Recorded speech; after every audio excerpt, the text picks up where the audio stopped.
Assalamualaikum warahmatullahi wabarakatuh. Pada pagi hari ini kita akan mempelajari tentang pertidaksamaan nilai mutlak. Nah, pada minggu kemarin kita kan sudah pernah belajar tentang pertidaksamaan nilai mutlak yang sifat pertama sampai keempat. Nah, pada pertemuan kali ini kita akan belajar tentang sifat ke 5 sampai ke 11. Nah, di sini kita akan belajar tentang apa saja. Pertama, kita akan belajar tentang aplikasi pertidaksamaan nilai mutlak. Yang kedua, kita akan belajar tentang pertidaksamaan nilai mutlak, yaitu sifat ke-5 sampai 11. Dan yang terakhir, kita akan belajar tentang langkah-langkah penyelesaian pertidaksamaan nilai mutlak. Yang pertama, kita akan belajar tentang aplikasi pertidaksamaan nilai mutlak dalam kehidupan sehari-hari. Nah, pertidaksamaan nilai mutlak sebetulnya banyak sekali dijumpai dalam kehidupan sehari-hari, hanya saja kita terkadang tidak menyadarinya. Nah, dalam kehidupan sehari-hari, khususnya yang melibatkan pembatasan dalam suatu hal, misalnya ketika ada lowongan pekerjaan yang mensyaratkan bahwa pelamarnya harus memiliki batas usia yang tertentu, misalkan batas usia minimal 18 tahun atau lebih dari 19 tahun, seperti itu. Lalu yang kedua, ada contoh pelajar bisa dinyatakan lulus ujian kalau nilainya memenuhi KKM. Nah, itu sebetulnya juga masuk ke aplikasi pertidaksamaan nilai mutlak. Yang terakhir, ketika kita akan donor darah. Nah, itu kita harus memenuhi batas tekanan darah tertentu. Jika misalkan tekanan darah kita kurang, kita tidak bisa mengikuti donor darah. Nah, 3 itu termasuk contoh dari aplikasi pertidaksamaan nilai mutlak dalam kehidupan sehari-hari. Oke, selanjutnya kita akan belajar sifat-sifat pertidaksamaan nilai mutlak. Yang ini sifat ke-5 dan sifat ke-6. Nah, misalkan di sini ada dua fungsi. Yang pertama fungsi fx dan yang kedua fungsi gx. Misalkan nilai mutlak dari fungsi fx itu kurang dari nilai mutlak fungsi gx. Bagaimana cara mencarinya? Nah, seperti ini. Pakai sifat yang dulu, kita kuadratkan terlebih dahulu, maka kita akan mendapatkan hasil bahwa jika ada soal seperti itu, kita bisa mencari penyelesaiannya dengan fungsi fx ditambah gx kemudian dikalikan dengan fungsi fx dikurangi fungsi gx, lalu kurang dari 0. Kenapa kok kurang dari 0 di sini? Karena di awal kita mengetahui bahwa fungsi fx nilai mutlaknya kurang dari, maka di sini penyelesaiannya kita juga menggunakan kurang dari. Lalu yang keenam juga sama seperti yang sifat ke-5, hanya saja bedanya di sini tandanya itu kurang dari sama dengan. Nah, nanti maka penyelesaiannya juga menggunakan cara yang sama. Fungsi fx ditambah fungsi gx kemudian dikalikan dengan fungsi fx dikurangi gx. Tapi di sini tandanya kurang dari sama dengan 0. Kenapa? Karena di sini yang di depan ini yang diketahui kurang dari sama dengan. Oke, selanjutnya kita akan belajar sifat yang ke-7 dan yang ke-8. Misalkan di sini ada 2 fungsi sama seperti yang tadi. Bedanya adalah di sini fungsinya itu lebih dari.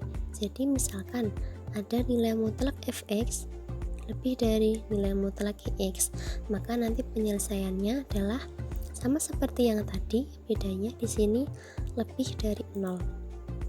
Lalu yang ke-8 juga sama.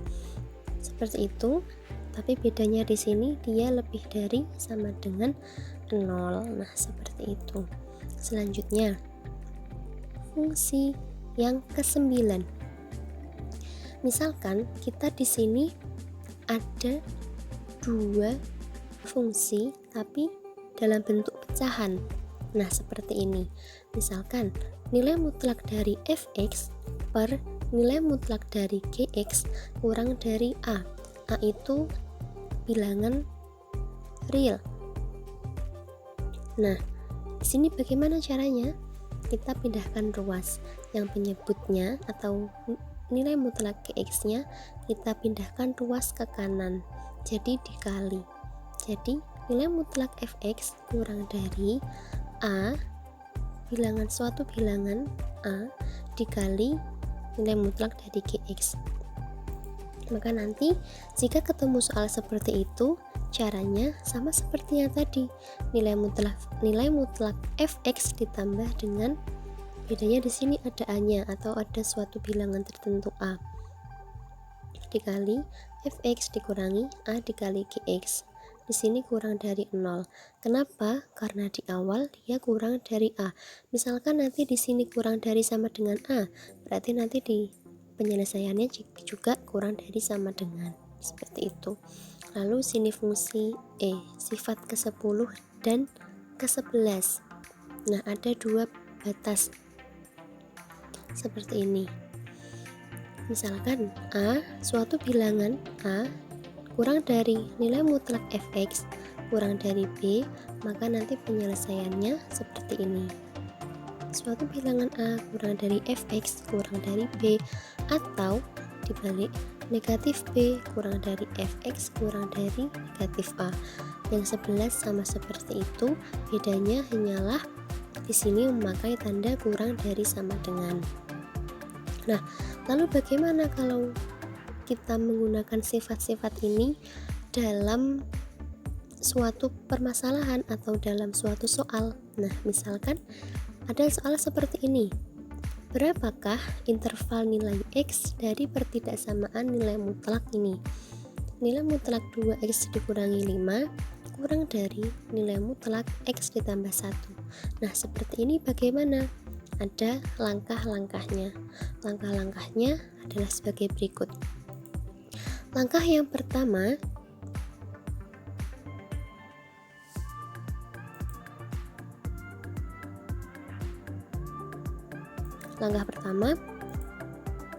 kita menentukan dulu sifat mana yang memenuhi pertidaksamaan nilai mutlak yang dimaksud.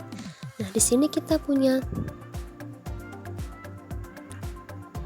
pertidaksamaan nilai mutlak 2x kurangi 5 dikurang dari nilai mutlak x ditambah 1. Nah, ternyata dari sifat-sifat yang tadi yang sudah kita pelajari di awal, dia termasuk sifat nomor 5. Sifat nomor 5 itu yang seperti apa?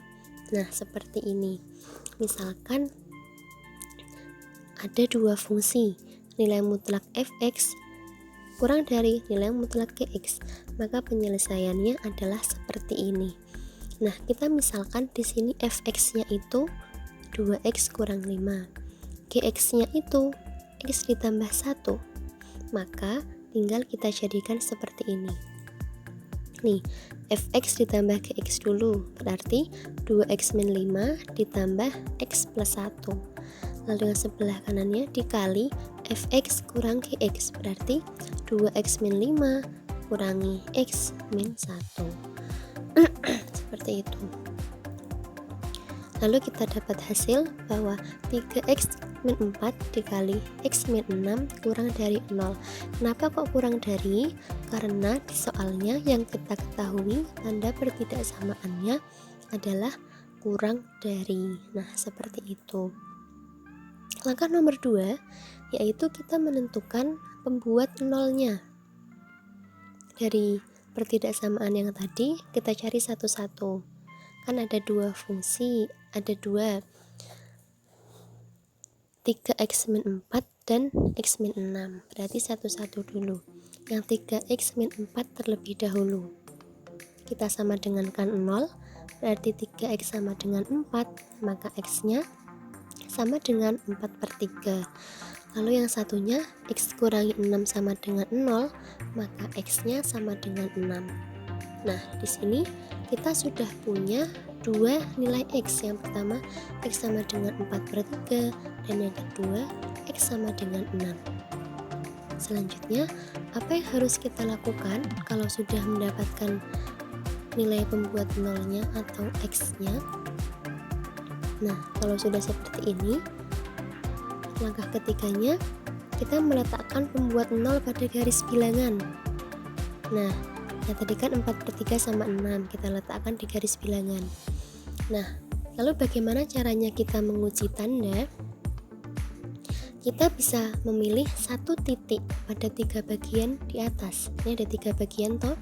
Bagian yang pertama kurang dari 4/3, bagian yang kedua antara 4/3 dan 6, bagian yang ketiga lebih dari 6.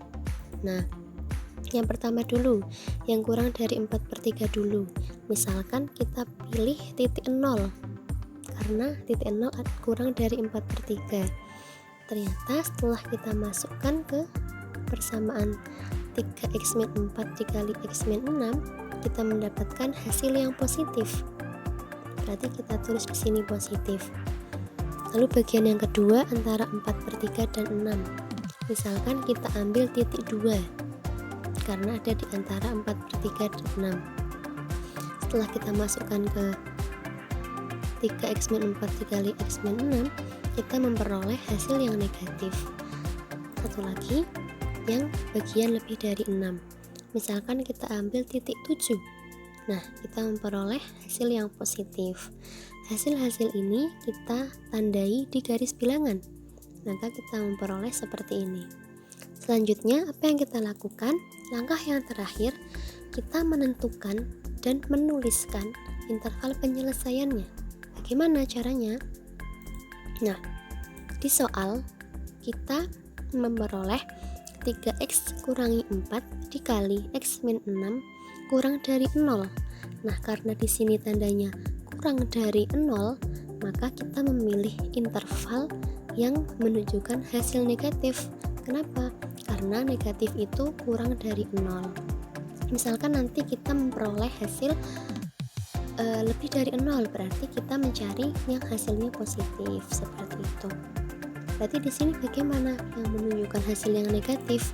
Ternyata intervalnya atau yang menunjukkan hasil negatif itu 4/3 kurang dari x kurang dari 6.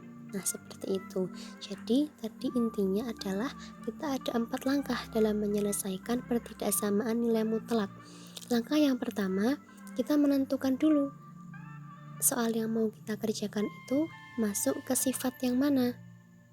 Nah, setelah sudah menentukan sifat yang ini misalkan, lalu langkah yang kedua, kita mencari pembuat nolnya.